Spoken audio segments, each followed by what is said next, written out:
Kailangan ng lisensya para maging ganap na embalsamador. Kailangan pumasa ka sa samut-saring mga pagsusulit, ultimo aktual na pag-iimbalsamo ng isang patay. Pero higit sa lahat, iba yung lakas ng loob daw ang kailangan para malabanan ng takot. Dahil kwento sa atin ni Jonel, minsan daw dinadalaw-dalaw siya ng kanyang mga iniimbalsamo.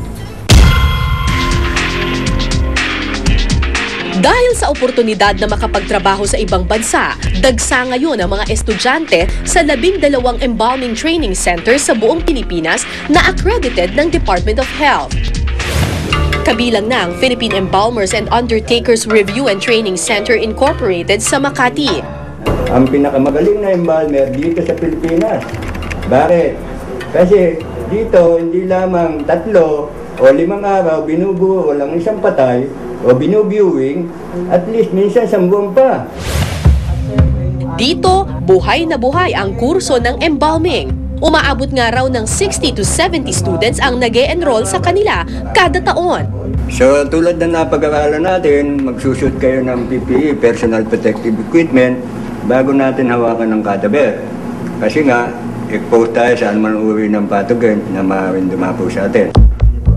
Ang magkaibigang Jean at Christine, first time na napasabak sa kanilang practical exam. Titignan ko kung dapat si Christine. I'm proud na kahit babae ako, I can do it. Bihira po kasi yung girls sa ganitong industry. Kinakabahan kasi po, syempre, cadaver siya, hindi siya yung buhay na tao. Sa halagang 25,000 pesos para sa buong kurso, tinuturuan ang mga estudyante ng mga basic lessons sa pag-iembalsamo.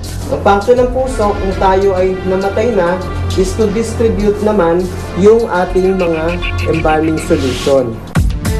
Mula sa human anatomy, hygiene at sanitation, Ganito ang ikangay application, no? hanggang sa tamang pag-a-apply ng make-up sa mga patay.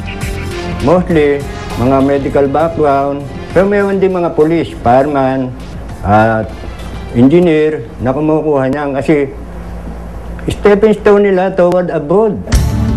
Pero hindi lahat pwedeng pumasok sa larangan ng pag-iembalsamo. Katunayan, mahigpit ang DOH sa pag-i-issue ng kanilang lisensya. Kailangan na at least high school graduate na kumpleto ang training sa mga lisensyadong embalming school at nakatulong na sa pag-iembalsamo ng 10 cadaver o patay na tao. Kasama pa rito ang 3 taong residency ng mga bagong graduate na kailangan tapusin bago makaalis ng bansa. Pero biro nga ng mga matagal na sa trabahong ito, dapat daw buo ang loob at walang takot. Dahil baka ang iniembalsamong patay, magparamdam tulad ng naranasan ni Jonel nung siya'y nag-aaral. Sa mahigit 1 taon daw ng pagiging embalsamador ni Jonel, mahigit 40 bangkay na rin ang kanyang naserbisyohan. Pero naikwento sa amin ni Jonel na minsan na rin daw nagparamdam ang kanyang mga naging pasyente. At hanggang sa kanya raw mga panaginip, dinadalaw siya ng mga iniembalsamo niyang bangkay. Isa sa mga hindi ko makakalimutang experience yung nag-embalm ako ng sa mid-age na tatay. Siguro 35 or 40 years old. Pagkatapos ko daw siya i-embalm, tumayo daw siya, hinabol niya ako. Grabe, parang isa yung bangungot. Ano? May mga pagkakataon na isip ko na mag-quit na lang kasi hindi siya pangkaraniwan, nakakatakot talaga. Gayunpaman, mas malakas pa rin daw ang pananalig niya sa may kapal na siya raw inspirasyon niya para ipagpatuloy ang napili niyang hanap buhay. Payo lang niya sa mga gustong sumabak sa ganitong uri ng trabaho, maging propesyonal. Kasama na rito ang pagrespeto sa taong kanyang iniembalsamo.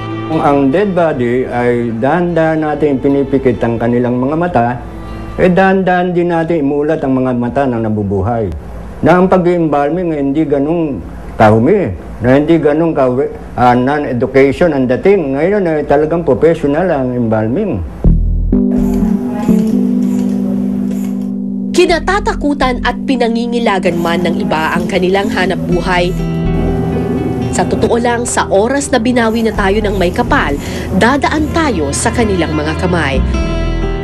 At ang galing ng Pilipinong embalsamador ang maghahanda sa atin sa mahaba-habang paglalakbay tungo sa kabilang buhay.